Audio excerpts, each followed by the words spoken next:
we want to call upon our next our next to the last question, and that is from a familiar face in Dr. Ray Manguni. So, Dr. Ray, take it away with your question. Thank you, Yorme, for spending time with us tonight. Hi, Ray.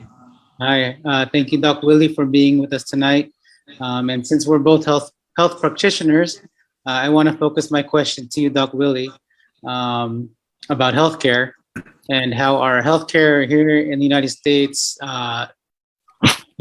retrospectively, is a little better than what is in the Philippines. What we want to ask you is, in the next 100 days, what's the target for you as far as in bettering the Philippine healthcare system? Yes, thank you so much, Ray. Actually, I'm an internist and a cardiologist. First 100 days, I think we need a new health secretary.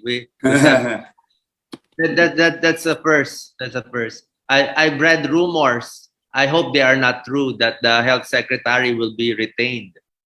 It's a big problem. Second, we need new leadership in IATF. We cannot have, I mean, I have nothing against General Galvez. He's a very nice person. But we need someone, who is good in a health worker, a doctor, to lead that. And we need to change the guidelines. We cannot have all these confusing MECQ, GCQ, alert level 1, 2, 3, it really has no sense. And we need more regular updates in COVID from trusted sources, so we can fight the anti-vaxxers, the fake news. There are so many fake news going around in the Philippines, like this medicine can cure you. We have to put a stop on this. And of course, we have to start building our hospitals, paying our health workers, and planning for our own Philippine CDC. We need to train new people like biotechnologists, virologists. It's really a long-term plan. It's not a short-term plan. So, of course, we need to buy the second-generation vaccines, not just the booster vaccines. There will be new, right? The second one that will be good for Delta variant. So I'm always abreast with the new data. And of course, I'm always very careful about the side effects. I know about the side effects of, like, say, myocarditis with Pfizer or Moderna and other side effects. So we are always trying to weigh the pros and the cons before we lay out all these vaccines for our children and for our adult population. Thank you, Ray, for your question. Thank you. Mayor Scott, my question for you is, what is the number one goal in the first 100 days of your presidency? Well, I will not limit myself with 100 days. If I can do it in 30 days, 60 days, or even 6 months. What matters most to me is that we have to go back to normalcy. We reinforce, we strengthen our facility, medical facility, so that those who are infected or going to be infected, because COVID will stay. I think scientists will agree with me. It's going to stay for a while until maubos na lahat. I mean, everybody almost got infected. As long as you're protected with the vaccine and you have enough medicine for a particular level of infection, you have equipment, facility that we segregate those who are infected, we move on with our lives, go back to work, learn how to live with COVID-19 and go back to work safely. That's the goal. That's why yesterday I was asked, sabi ko, ang goal ko, December, in 6 months, normalcy. That's my goal. Because by the time nakabakunahan ko na kayo ng booster. And it can be done. It's a matter of pooling resources, right people, getting people good in their field of undertaking. And it can be done. We did it. We did it. There's a prototype of it. So imagine March, April, May, June, July,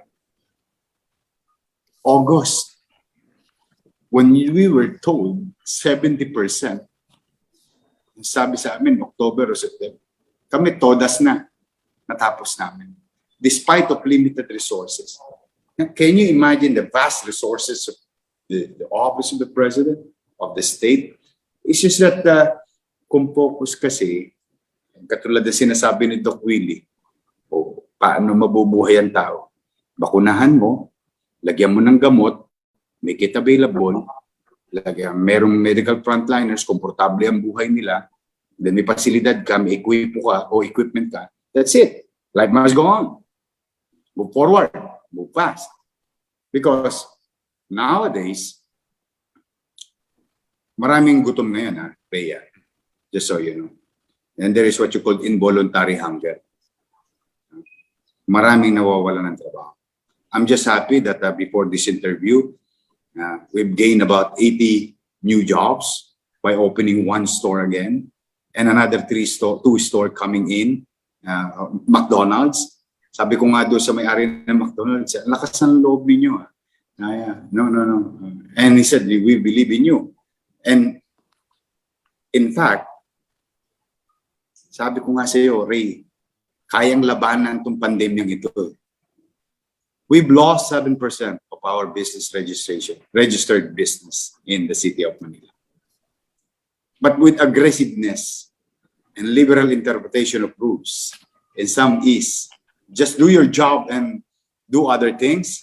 Yung pandemic approach, may plano, gawin mo yung plano, then maghanap buhay. We've lost 7%. We've gained 12% new businesses for this year. And that's what you call 12 minus 7. That's positive 5.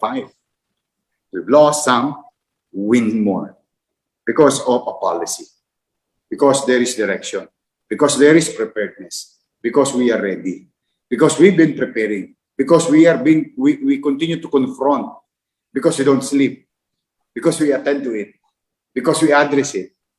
No, wala nang pointing fingers, because that's a waste of time. In a chaotic situation, like, if I may borrow the concept and ideas of my professor in Boston, said, in times of war, movement creates high probability of surviving the war.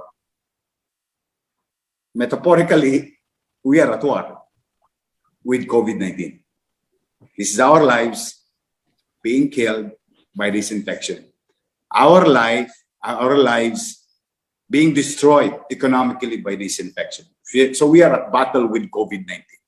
And movement give us high probability of surviving. Or else, just be sitting back in the middle of the battlefield. Di ba? So, yun yung approach na gusto kong gawin. Kaya, kung maalala mo, nilatag ko na Ray yung una kong economic policy, yung cushioning the socio-economic impact to the lives of our people by cutting 50% on petroleum and 50% on electricity consumption in terms of tax. So taxes. Pagpapasin mo, no, hindi ko pinakailaman yung negosyo. Pinakailaman ko yung buwis. Ang nagparaya, gobyerno. No? Ang tawag ko dyan sa ginagawa sa Maynila, delayed gratification principle. Pagparaya ka, maibsan, to ease ng kinakarap ng tao. At ang nagparaya, gobyerno, para pakinabangan ng tao. After making that public, no, as a matter of one of the economic policy is stated publicly by yours truly, the following day, DOF said, Department of Finance, with the idea of Isko, the country will lose 130 billion pesos a year. Lalong tumibay ang damdamin ko, Manong Andy, Manong Ray, Manong Bong, Manong Tony. Bakit? May 130 billion akong ayuda sa tao. If the country will lose 130 billion, pero 130 billion naman ang naibigay ko na ibalik sa tao, I think we're on the right direction.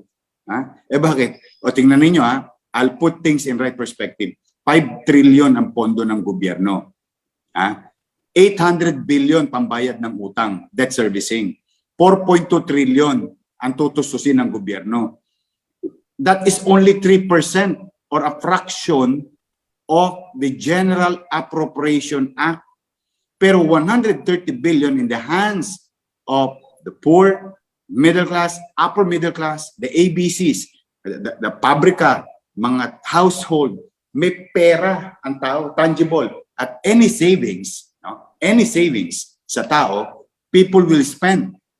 The velocity of money will be felt. Iikot dahil may sobrang pera may savings at saka walang diskresyon. Di ba, nagdududa nga kayo na baka pakialaman pa ng mga taong gobyerno ang pera ng taong bayan. Ito, bumalik kusa for a simple policy. No? Nagparaya ang gobyerno, makinabang naman ang tao. And as you all know, maraming kapwa ko kandidatong pangulo na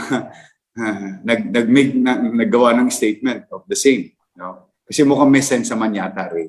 So, these are the things that I'm going to attend in the next 6 months at the very least. So that by January of 2023, we groundbreak here, we groundbreak there, groundbreaking here, groundbreaking there. We'll involve again public partnership. We'll go back to that road. We'll continue what they have started already in the build para hindi naman masayang yung mga pera ninyo, yung mga buwis na binayad ninyo. And first week na gagawin ko. Halimbawa na, sana magdilang Angel Carey with regard to your question. Kung sakaling pinalad ako, we'll reach out to the people, those who were hurt in the election. We'll try to be magnanimous in victory. Abutin natin. We will talk senses with new sets of Congress, new sets of Senator. Yan ang gagawin natin.